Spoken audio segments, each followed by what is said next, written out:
Alright guys, तो कैसे हैं आप सब। मैं आपका होस्ट नहीं तो शायद थे आ गया आप लोगों के सामने अपनी पिछली वीडियो का कंटिन्यूएशन लेकर के, जहाँ पे मैंने आप लोगों को एल्गोरिदम और सूडो कोड्स वगैरह थोड़े से किसी प्रोग्राम के लिए आपको कैसे ध्यान देने हैं उसके बारे में बताया था। आज उन सूडो कोड्स के एडवांटेजेस बताने जा रहा था और हम लोग लैंग्वेजेस के हिसाब से काम करेंगे। तो ये जो प्लेलिस्ट है ये सी लैंग्वेज से रिलेटेड है। हम लोग सी पे प्रोग्रामिंग करेंगे यहाँ पे इस वाली वीडियो में, और इससे आगे जितनी वीडियोस इस प्लेलिस्ट में मैं चलाऊँगा उन सब में मेक श्योर कि सी लैंग्वेज पे प्रोग्रामिंग करते रहने के लिए आप मेरे चैनल को सब्सक्राइब कीजिए, बाजू में बने हुए बेल आइकन को दबाइए। मेरा नाम है आदित्य कुमार शर्मा, आपका होस्ट। आप देख रहे हैं मिस्टर प्रोग्राम शर्मा जी, जहाँ पे हम प्रोग्रामिंग के लिए बात करेंगे। बिना किसी देरी के अपना वीडियो शुरू करता हूँ। Let's go for it.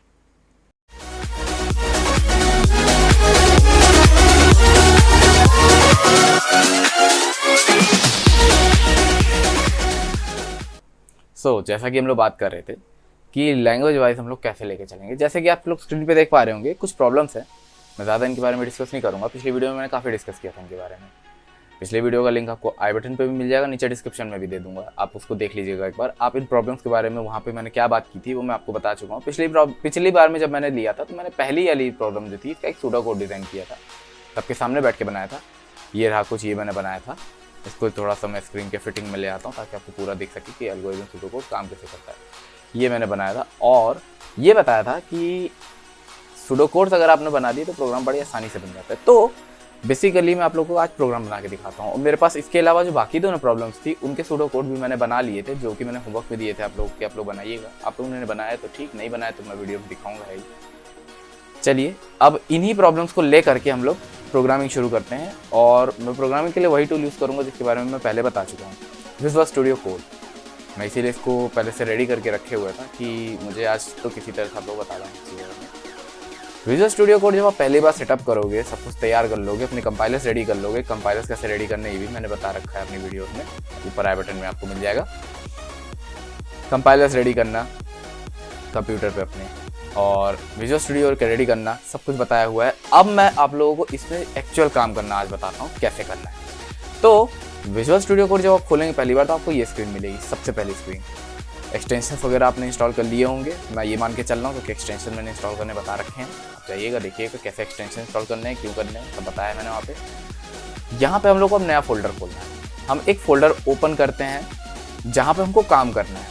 मैं ओपन कर रहा हूँ क्योंकि मैं बना चुका हूँ। आप कहीं भी एक फोल्डर बनाइए जहाँ पे आप चाहते हैं कि मेरा सोर्स कोड यहीं पे रहे, मेरा सोर्स कोड और कहीं ना जाए। आप इसे कहीं भी बना सकते हैं। टर्बो C++ में यही एक कमी है कि आपको सोर्स कोड ढूंढने के लिए उसके फोल्डर्स के अंदर बहुत घूमना पड़ता है। यहाँ पे आपको ये सुविधा है कि आप अपने सोर्स कोड को कहीं भी रख के बना सकते हैं।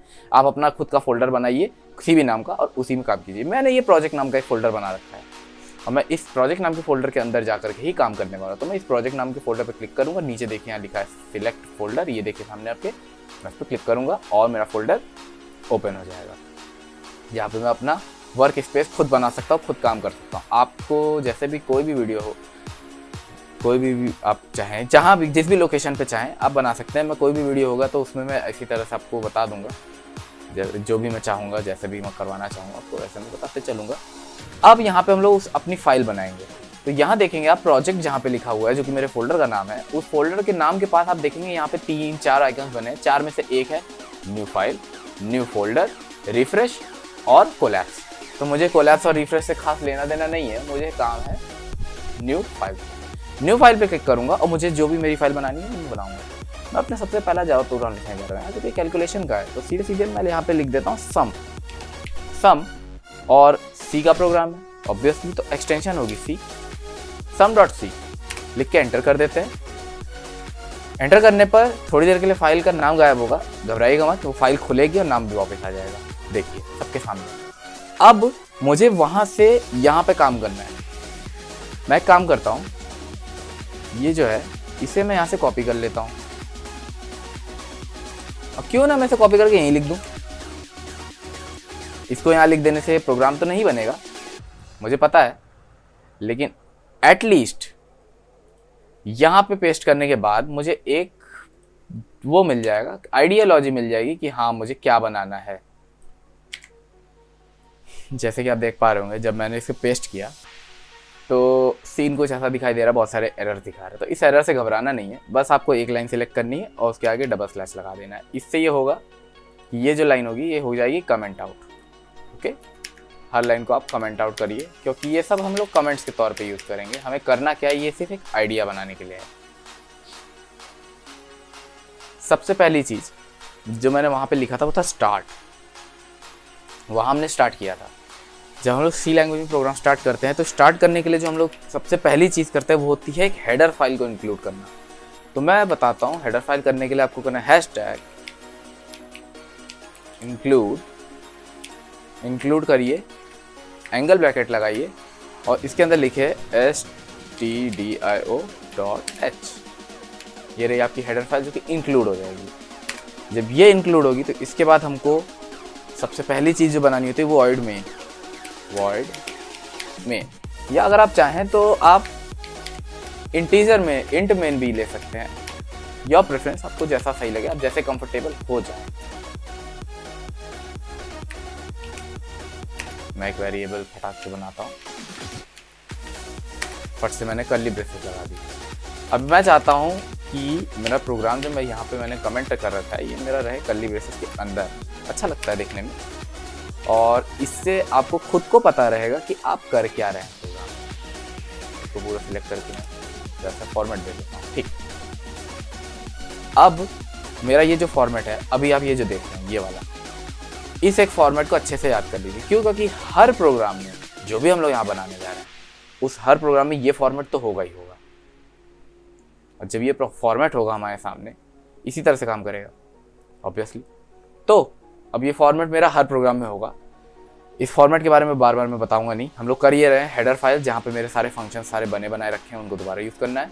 मेन मेथड जहाँ पे हमारा मेन पूरा प्रोग्राम काम करेगा। अब ये जो लाइन्स हैं, अब मैं जो बाकी के प्रोग्राम बताऊंगा इसमें जो बताऊंगा सब में सिर्फ यही चेंज होने वाली है। तो अब हम इनमें फोकस करते हैं कि आखिर यहाँ करना क्या है। Declare ABC as integer. ABC integer चाहिए। तो मैंने बताया था डेटा टाइप्स के बारे में। डेटा टाइप्स क्या होते हैं, उन डेटा टाइप्स के बारे में बताया था। उनको डिक्लेयर करने के लिए कीवर्ड्स होते हैं। जैसे यहाँ पे अगर मुझे चाहिए तो मैं एक इंटीजर कीवर्ड यूज़ करूँगा।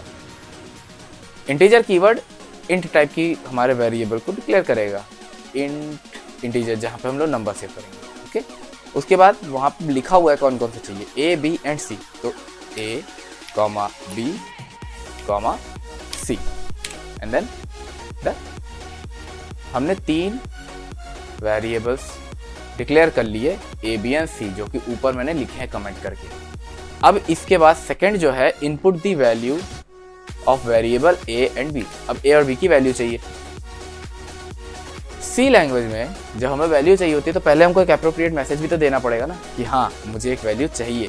तो मैं यहाँ पे एक मैसेज प्रिंट करता हूँ। पहले printf फंक्शन यूज़ करूँगा। printf वो हमारा ये है हमारा एक ऐसा कीवर्ड जो कि किसी भी मैसेज को प्रिंट करेगा। इसके ब्रैकेट के अंदर हम लोग जो भी लिख के देंगे, पैरेंथेसिस के अंदर जो भी हम लोग लिख देंगे वो उस मैसेज को प्रिंट करेगा। लेकिन वो मैसेज डबल कोट्स के अंदर होना चाहिए, क्योंकि वो एक स्ट्रिंग पास कर रहे हैं। हम स्ट्रिंग ग्रुप ऑफ कैरेक्टर्स को बोलते हैं।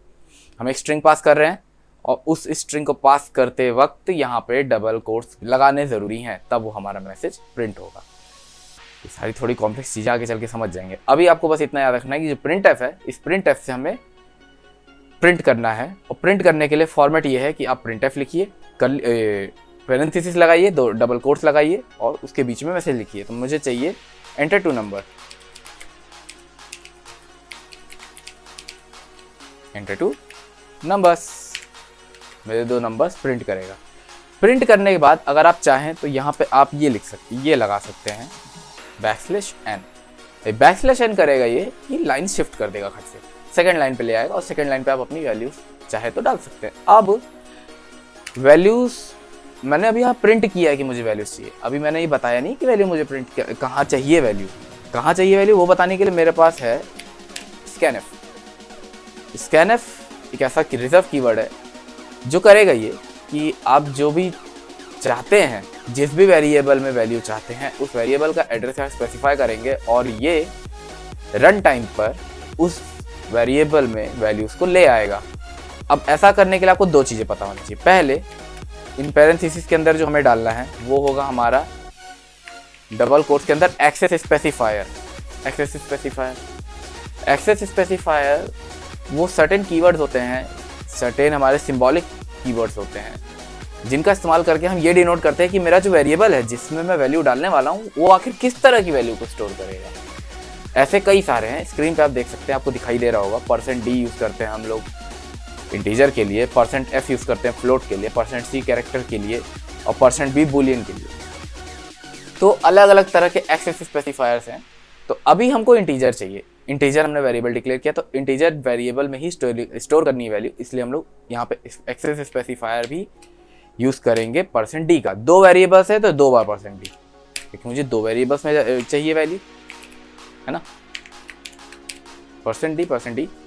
अब यहाँ कहानी देखिएगा ध्यान से, मैंने डबल कोट्स के अंदर 2 बार %d लिख दिया, लेकिन अभी मैंने ये नहीं बताया कि कौन से वेरिएबल्स। मैंने बताया कि 2 इंटीजर वेरिएबल्स में वैल्यू चाहिए, लेकिन कौन से 2 इंटीजर वेरिएबल, वो बताने के लिए मैं इन डबल कोट्स से बाहर आके कॉमा लगाऊंगा। इस कॉमा के बाहर बताऊंगा कौन से दोनों, ये बताने के लिए मुझे सिर्फ नाम नहीं उसका एड्रेस देना है। तो मैं एंड के साथ जब भी कोई वेरिएबल लिखूंगा तो रेदर कि मैं उस वेरिएबल का नाम दे रहा हूं, मैं उस वेरिएबल का एड्रेस दे रहा हूं कि हाँ अब इंटीजर वैल्यू लाओ और इस वेरिएबल के एड्रेस पे ले जाके स्टोर कर दो। मैंने बताया था वेरिएबल के बारे में, मैंने बताया था पीछे कि जो मेरा वेरिएबल होता है वो मेमोरी पे एक एड्रेस पे स्टोर होता है, जाकर एक एड्रेस पे जाकर के मेरा कंपाइलर एक एड्रेस पे उसके लिए जगह एलोकेट करता है और वहीं पे उसको स्टोर करता है। अब जब मैंने यहाँ बता दिया कि मेरी 2 इंटीजर वैल्यूज स्कैन करिए, उन दोनों को इन दोनों वेरिएबल में रखिए, तो मतलब मेरे वेरिएबल्स के पास वैल्यूज आ गई। अब जब वेरिएबल के पास वैल्यूज आ गई तो अब मैं इसे कैलकुलेट करा सकता हूँ। तीसरी लाइन में जैसे मैंने लिखा है कैलकुलेट, तो मैं कैलकुलेट करा के देखता हूँ। तो कैलकुलेट कराने के लिए सिंपली c = a+b जो कि वहाँ पे लिख दिया गया है, बस आपको वही लिख देना है क्योंकि ये वैसे ही काम करने वाला है।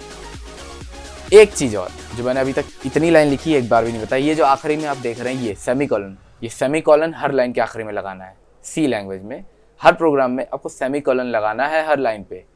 क्यों? क्योंकि अक्सर लोग भूल जाते हैं और उनका प्रोग्राम बनाया प्रोग्राम जो कि सही बनाते हैं वो भी उनके लिए एरर शो करता है और वो वहीं फंस जाते हैं कि आखिर गया कहाँ। और अक्सर ये होता है कि आप सेमीकोलन लगाना पिछली लाइन में भूलते हैं और एरर अगली लाइन में बताता है। तो ये सारी चीज़ें थोड़ा सा आप ध्यान दीजिएगा। एरर हैंडलिंग के बारे में आपको मैं थोड़ा बताऊं इसमें।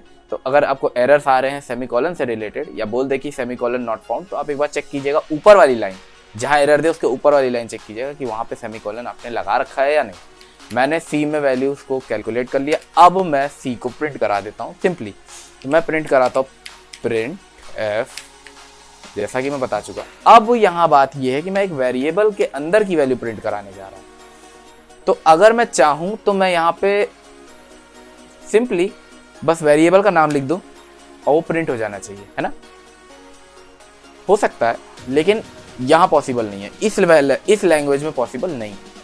ऐसा पॉसिबल है आज की डेट की मॉडर्न लैंग्वेजेस में, लेकिन इसमें पॉसिबल नहीं। इसमें करने के लिए आपको एक्सेस स्पेसिफायर देना ही पड़ेगा। तो एक्सेस स्पेसिफायर है %d इंटीजर के लिए, और इंटीजर के लिए %d मैं डबल कोट्स में रखूंगा क्योंकि मैं इसे एक एज अ स्ट्रिंग पास करूंगा printf के लिए।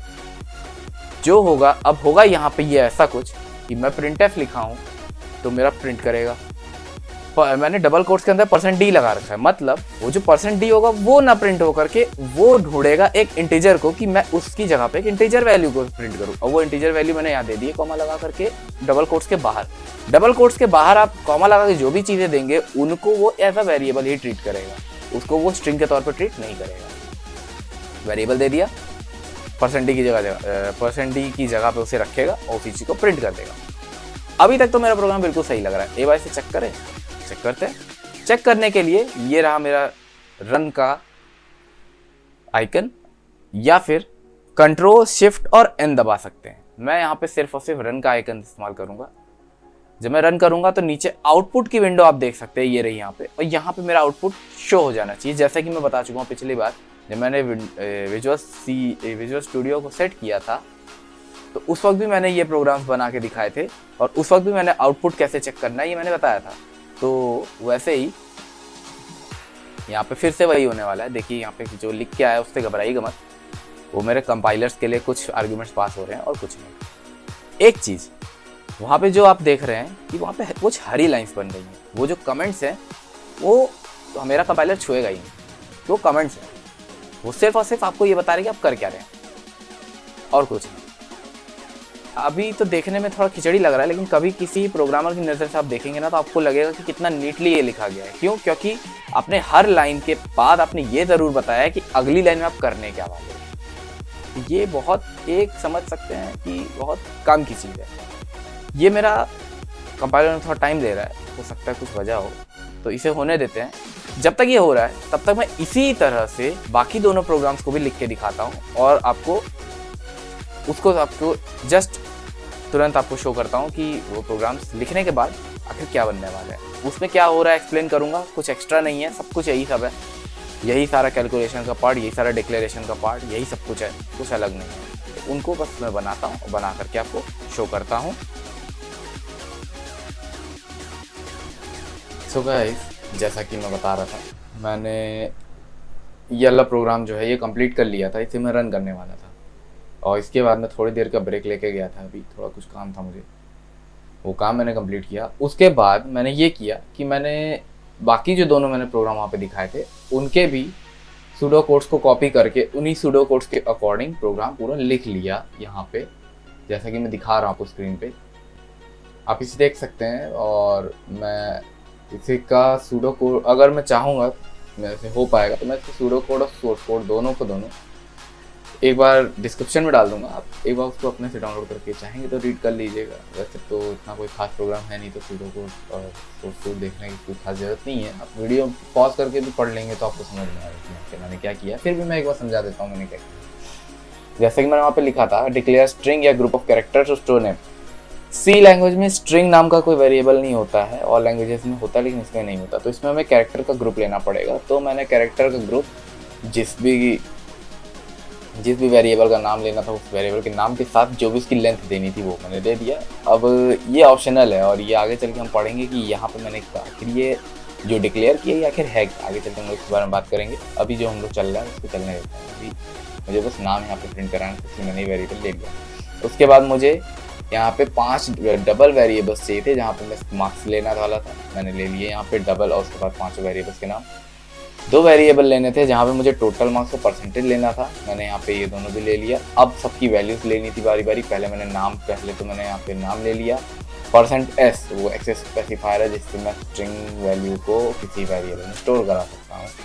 उसके बाद 5 सब्जेक्ट के मैंने मार्क्स लिए, टोटल मार्क्स कैलकुलेट किया, परसेंटेज कैलकुलेट किया, उसे यहाँ पे प्रिंट करा दिया। अब मैं इस प्रोग्राम को रन करके दिखाता हूँ।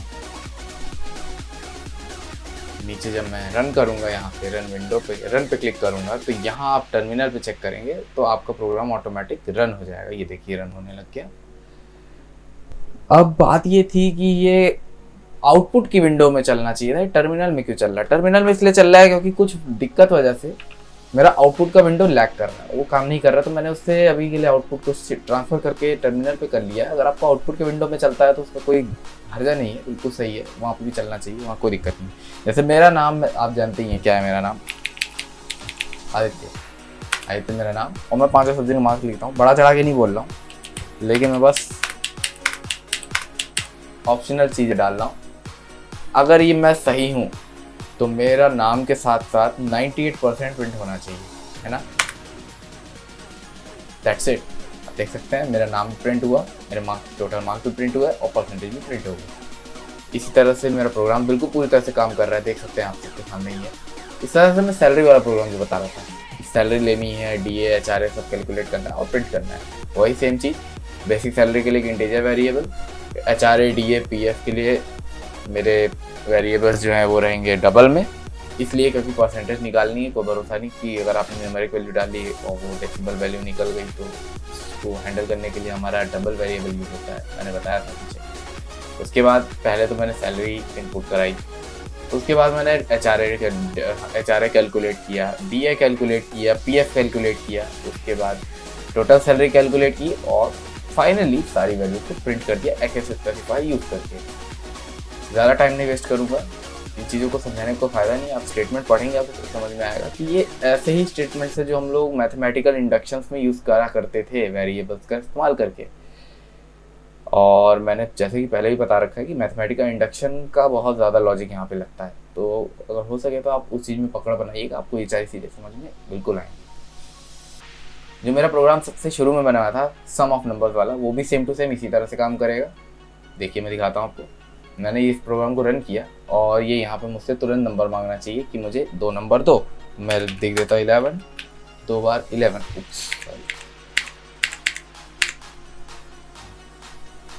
11 और मेरा 22 प्रिंट हो गया। बिल्कुल सही चला मेरा प्रोग्राम, 100% काम कर रहा है। जैसा कि मैं बता चुका हूँ, मैंने थोड़ी सी स्पेसिंग दे दी ताकि आपको लाइन्स समझ में आए कि लाइन्स कैसे चल रही हैं। वही सेम चीज़ सैलरी वाले प्रोग्राम में भी मैंने रन नहीं करके दिखाया, रन करके दिखाता हूँ। जब मैं रन करूँगा आप देखेंगे कि मेरा प्रोग्राम कैसे काम कर रहा है। यही मैंने रन किया और अब यहाँ से मुझसे बेसिक सैलरी मांगना चाहिए। मेरी सैलरी मैं मान लेता हूँ, मैं 32,000 डाल देता हूँ, क्योंकि इंटीजर की लिमिट यही होती है 32,000, 32,676 इसकी लिमिट होती है और मैं इसी लिमिट के अंदर रहता हूँ। मैं 32,000 डाल देता हूँ। 32,000 डालने के बाद मेरा बेसिक सैलरी एंड ऑल सब चीज़ प्रिंट हो जाना चाहिए। देखिए टोटल सैलरी प्रिंट ना तो चाहिए था, हुआ नहीं।